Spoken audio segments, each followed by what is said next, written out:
स्वागत है। आज हम बात कर रहे हैं जोसेफ मर्फी की एक बहुत ही जानी मानी किताब the power of your subconscious mind पर। हमारे पास इसकी एक हिंदी समीक्षा है जो बिल्कुल सीधी बात करती है। मतलब ये समझने में मदद करेगी कि ये किताब किसके लिए है, क्या खूबियां हैं और हाँ, कहाँ थोड़ी सावधानी बरतनी चाहिए। तो चलिए देखते हैं समीक्षा क्या कहती है। किताब का जो मूल विचार है वो क्या है? यही कि हमारा अवचेतन मन, जिसे हम सबकॉन्शियस माइंड कहते हैं, जिसे हम अक्सर नज़रअंदाज कर देते हैं, वो हमारे जीवन के कई पहलुओं पर जैसे सेहत, सफलता, रिश्ते, पैसा, इन सब पर गहरा असर डालता है।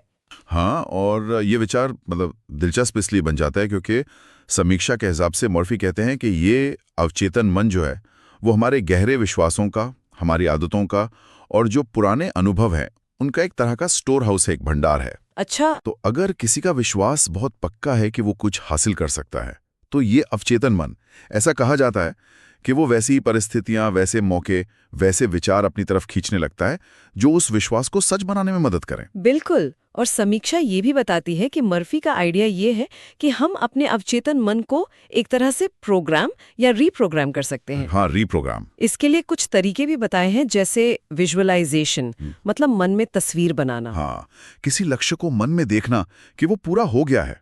फिर पॉजिटिव अफर्मेशंस हैं, सकारात्मक बातें दोहराना, है ना? बिल्कुल।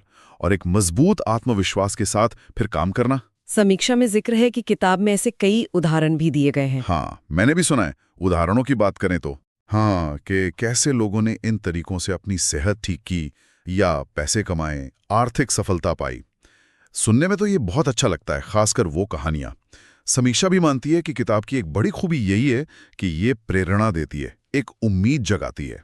हाँ, खासकर अगर कोई फंसा हुआ महसूस कर रहा हो अपनी लाइफ में। बिल्कुल। तो ये किताब एक रास्ता दिखाती है कि भाई सोच बदलो, शायद हालात बदल जाएं। हाँ, और समीक्षा में एक और अच्छी बात पे जोर दिया गया है, इसके व्यवहारिक सुझाव।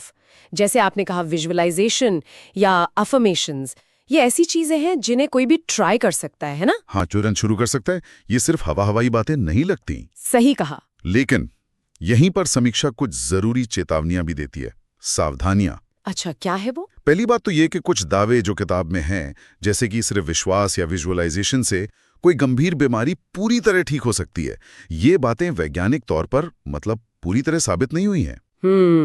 तो समीक्षा कहती है कि यहाँ थोड़ा शक, थोड़ा संदेह रखना जरूरी है।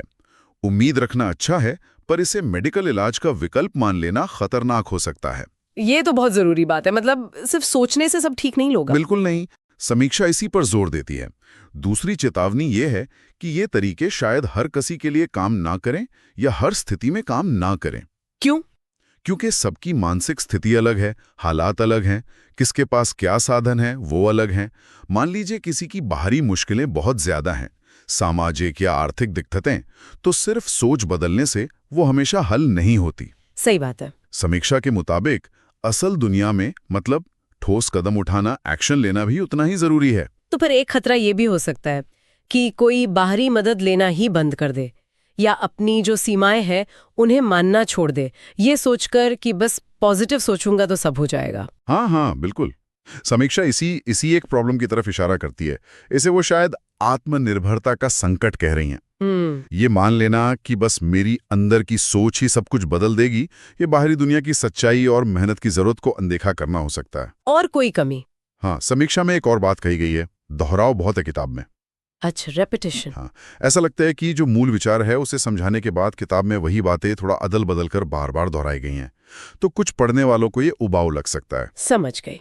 तो इन सब बातों को अगर हम देखें, अच्छी बातें भी और चेतावनियां भी, तो समीक्षा के हिसाब से ये किताब असल में किसके लिए सबसे ज्यादा फायदेमंद है? देखिए, समीक्षा का निष्कर्ष ये है कि ये उन लोगों के लिए ज्यादा असरदार हो सकती है जो सच में अपने सोचने का तरीका बदलना चाहते हैं, जिनके पास समय है आत्मचिंतन के लिए, इन अभ्यासों को करने के लिए, जैसे विजुअलाइजेशन या ध्यान, और जो बदलाव के लिए गंभीर है। हाँ, जो वाकई जीवन में पॉजिटिव बदलाव चाहते हैं, चाहे वो सेहत में हो, रिश्तों में या करियर में।